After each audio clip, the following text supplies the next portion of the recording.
Kamu semua orang biasa, saya orang biasa, kita orang biasa. Tapi nasib kita selalu ditentukan oleh orang lain. Perut kita diukur, upah hanya boleh naik, tidak boleh melebihi inflasi dan pertumbuhan ekonomi. Padahal mereka yang mendapatkan keuntungan perusahaan, mereka hidup dengan bermewah-mewah, mereka punya rumah bahkan lebih dari satu, apartemen bertebaran di beberapa kota, mobil tak terhitung jumlahnya.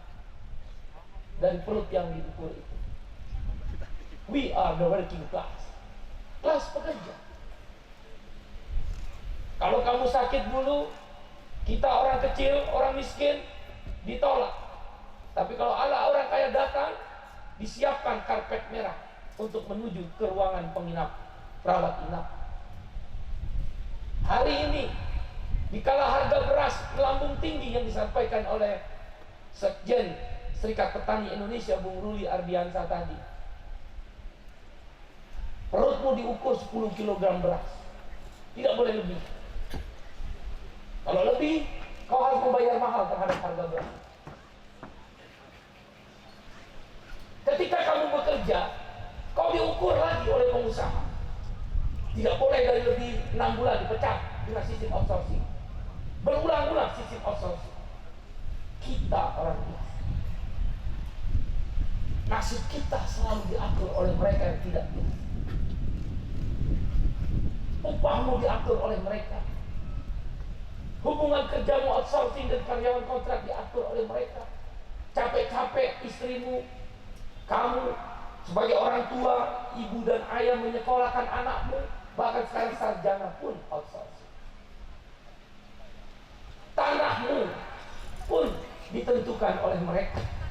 Bahkan kau tinggal beratus-ratus tahun seperti di Rempang, satu pulau di Batam, pulau kecil, istilahnya jembatan 1, jembatan 2, jembatan 3 sampai jembatan 6. Pemberian Sultan Riau Lingga melawan penjajahan Belanda, yang kemudian mereka diberi hadiah oleh Sultan Riau Lingga tanah Rempang yang diberi. Tapi kita orang biasa, sehingga kita tidak punya hak. Tanah kita pun diatur oleh mereka. The land of wealth, kata Adam Smith, bapak ilmu ekonomi klasik. Tanah adalah kedaulatan. Sejajar tanah adalah tentang kedaulatan. Kalau pekaranganmu dihuni oleh orang mendirikan tenda, pasti kau marah. Mereka berjuang untuk republik ini merdeka. Tapi ketika datang orang kaya dengan membawa triliunan uang atas nama investasi, orang bisa digusur karena kita. Saudara, buruh, petani, nelayan, miskin kota, miskin desa, buruh migran, pekerja rumah tangga, buruh informal, ibu-ibu jamu gendong, tukang becak, mama-mama pedagang sayur di Indonesia Timur sana, supir ojek, supir bis, supir trailer, kamu yang buruh informal, disabilitas, milenial dan Gen Z yang ayah dan ibunya kelas pekerja, rakyat jelata. Kita orang biasa, saya orang biasa. Selalu nasib kita ditentukan oleh mereka. Tak akan aku rubah nasib satu kaum. Agama yang saya pahami, saya yakin agama manapun mengajarkan itu, kecuali kau berusaha untuk merubah. Manjadda wajadda. Siapa yang bersungguh-sungguh, kata Tuhan dalam hadis qudsinya, dia akan aku beri kemenangan. Kita orang biasa, saudara. Saatnya kita mengatakan, orang-orang biasa ini, we stand up with our destiny. Kami akan berdiri di atas nasib kami. Tuhan telah memberikan kesempatan kepada kita. Ada satu partai yang secara akal sehat tidak mungkin akan berdiri. Kau tanya semua exco ini, tidak mungkin berdiri di seluruh Indonesia. Begitu susah syaratnya, 100% provinsi, 75% kabupaten kota dalam satu provinsi, 50% kecamatan di dalam satu kabupaten kota, 1000 atau 1/1000 anggota. Secara akal sehat kita nggak punya uang, nggak mungkin. Tapi Tuhan ingin menunjukkan dari satu kemenangan menuju kemenangan yang lain. Dimulai dari pendaftaran di Kementerian Keuangan, Kementerian Hukum dan HAM. 4 bulan kita lalui, lolos. Setelah kongresnya Partai Buruh yang dihidupkan kembali, yang didirikan oleh Profesor Dr. Mokhtar Pakpahan SHMA almarhum. Semoga Tuhan terima di surganya sesuai dengan agama dan keyakinan. 4 bulan. 4 bulan mulailah verifikasi administrasi oleh Komisi Pemilihan Umum KPU. Betapa sulitnya mencari KTP 1000 atau 1/1000 dari jumlah penduduk di tiap kabupaten kota. Mana mungkin kita ke tanah talaut? Mana ada buruh di tanah talaut? Mana ada buruh di Dogriai? Mana ada buruh ataupun petani di daerah Pesawaran? Petanya aja kita nggak tahu. Saya ini nggak tahu itu peta di mana, itu Pelalawan, Pesawaran, Tanah Talaut, daerah-daerah di ujung pesisir sana, daerah-daerah yang menyusuri sungai, negeri-negeri dari satu pulau ke pulau, negeri-negeri dari satu daratan ke daratan. Saya nggak tahu.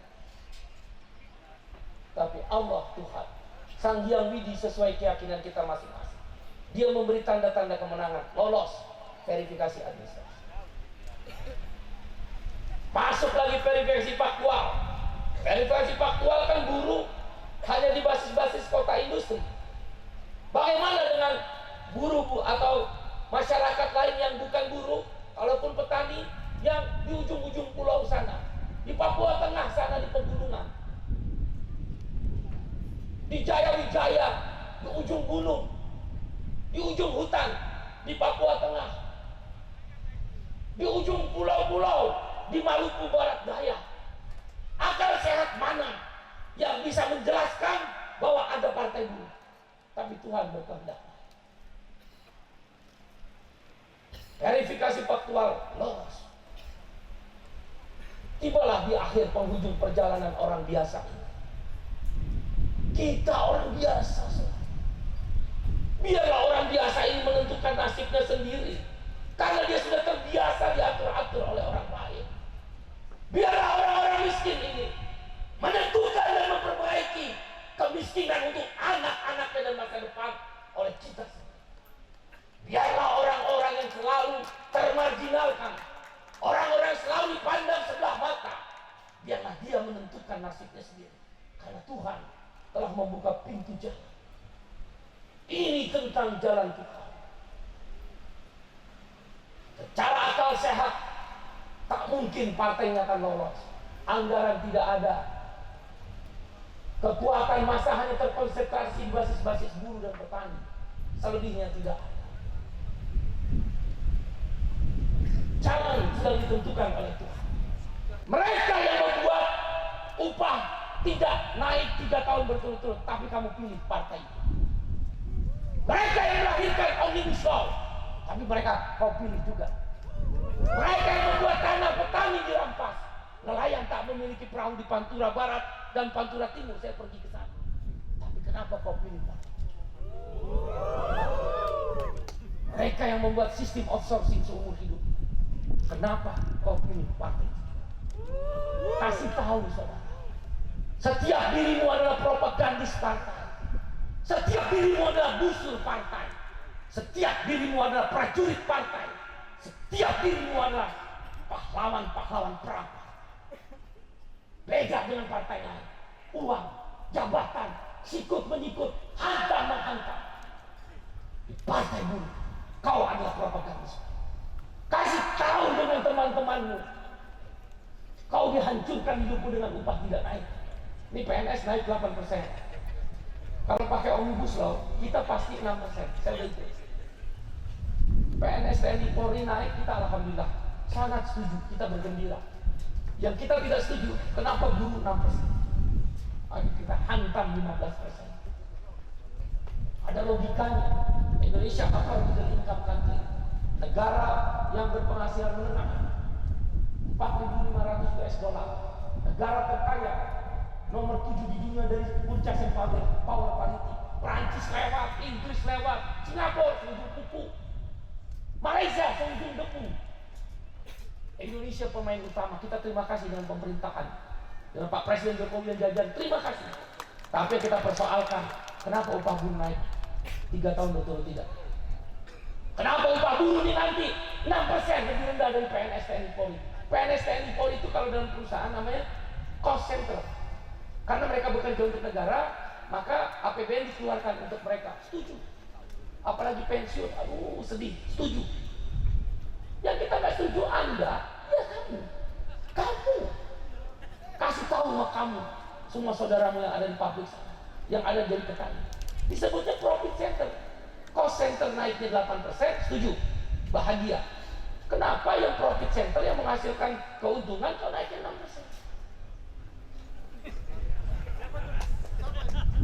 Hanya satu kata, apa? Lawan. Iya, cara melawan secara konstitusional, pilih partai buruh, menang. Siap berjuang? Siap berjuang? 1, 2, 3. Halo. Lebih keras. Yang keras. Kota tenang. Lebih keras. Sudah.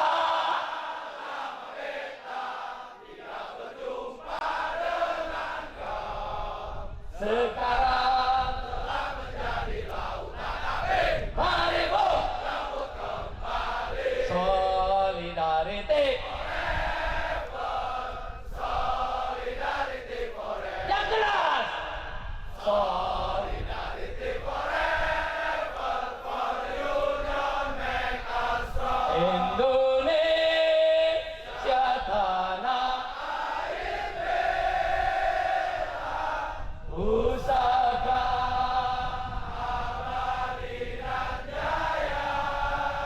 Negara Indonesia sejak dulu kala tetap dipuja-puja bangsa.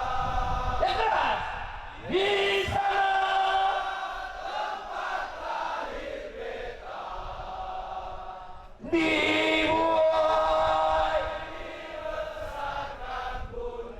Lebih keras.